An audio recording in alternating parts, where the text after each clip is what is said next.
Well, hello, my friends. Welcome to Granny B's house. You know, Granny B loves to go looking through bookstores to find special stories to read to you. And I was in a used bookstore recently and found this charming story from 1978. Now, you have to use your imagination a little bit, just like in all good stories. But it's about a stuffed bear and a little girl who loves him a lot. So let me read to you A Pocket for Corduroy. It's written and illustrated by Don Freeman. Late one summer afternoon, Lisa and her mother took their laundry to the laundromat. As always on such trips, Lisa carried along her toy bear, Corduroy. The laundromat was a very busy place at this hour. "Now, Corduroy, you sit right here and wait for me," Lisa said. "I'm going to help with our wash." Corduroy waited patiently. Then he suddenly perked up his ears. Lisa's mother was saying, "Be sure to take everything out of your pockets, Lisa dear. You don't want your precious things to get all wet and soapy." "Pockets," said Corduroy to himself. "I don't have a pocket." He slid off the chair. "I must go find something to make a pocket out of," he said, and he began to look around. First, he came to a pile of fancy towels and washcloths, but nothing was the right size or color. Then he saw a huge stack of colorful clothes in a laundry bag. "There ought to be something in there to make a pocket out of," he said. Without hesitating, he climbed inside the bag, which was filled with pieces of wet laundry. The dampness didn't bother Corduroy in the least. "This must be a cave," he said, sighing happily. "I've always wanted to live in a dark, cool cave." When the time came for Lisa to fetch her bear, he was gone. "Oh, Mommy," she exclaimed, "Corduroy isn't here where I left him." "I'm sorry, honey," said her mother, "but the laundromat will be closing soon, and we must be getting home." Lisa was reluctant to leave without Corduroy, but her mother insisted. "You can come back tomorrow," she said. "I'm sure he'll still be here." As they left, a young man wearing an artist's beret was taking his wet laundry out of a bag. The very bag Corduroy had discovered. Before he knew it, Corduroy was being tossed together with all the sheets, shirts, shorts, and slacks inside the dryer. But just as the artist was shutting the glass door, Corduroy tumbled out onto the floor. "How in thunder did that bear ever get mixed up with all my things?" the artist wondered. Poor Corduroy was damp all over. "The least I can do for him is give his overalls a good drying," the man said thoughtfully. He unbuttoned Corduroy's shoulder straps and put his overalls into the dryer.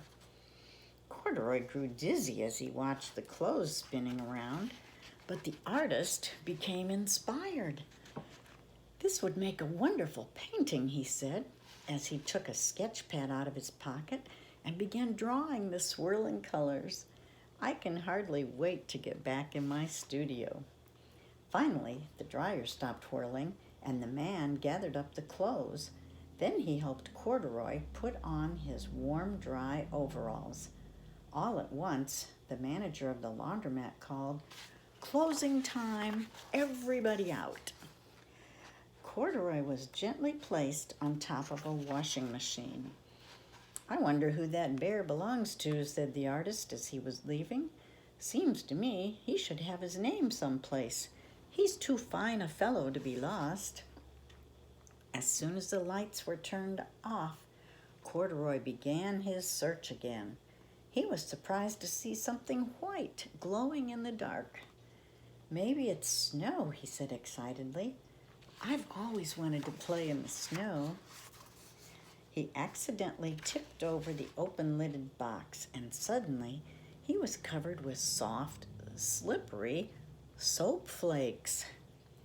Gradually, Corduroy began to slip and slide. "Oh, what fun," he said with a smile. "I've always wanted to ski down a steep mountainside." But he landed paws first in an empty laundry basket. "This must be a cage," he said, peering through the bars. "I've never wanted to live inside a cage like a bear at the zoo." But by now, Corduroy felt drowsy, and soon he nodded off to sleep. Next morning, when the manager came to open the door of the laundromat, Lisa was waiting. "I left something here yesterday," she explained. "May I look around?" "Certainly," said the manager. "My customers are always leaving things." Lisa was searching under the chairs in back of the washing machine when she heard the manager call her. "Is this what you're looking for, Senorita?" Yes, he's my best friend," shouted Lisa as she came running. She reached in and picked up Corduroy out of the basket. "So this is where you've been, you little rascal," she said. "It's time I took you home." Lisa thanked the manager and ran out the door and down the street, holding Corduroy tightly in her arms. "I thought I told you to wait for me," she said. "Why did you wander away?" "I went looking for a pocket," said Corduroy. "Oh, Corduroy, why didn't you tell me you wanted a pocket?" asked Lisa, giving him an affectionate squeeze. That very morning, Lisa sewed a pocket on Corduroy's overalls. "And here's a card I made with your name on it for you to keep tucked inside." "I've always wanted a purple pocket with my name tucked inside," said Corduroy, as he and Lisa nuzzled noses. What a sweet story. Do you have a special stuffed bear or other animal that you snuggle with like she does with Corduroy? You know, a long time ago, I bought this really soft stuffed giraffe for a grandson of mine, and he's still sleeping with that giraffe. He and Mr. Giraffe are 11 years old. Shh, don't tell. Well, you know what I want you to do.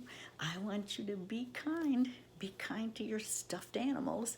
Be kind to all those people around you. And please come back and see Granny B again, because you know Granny B loves you. Bye-bye.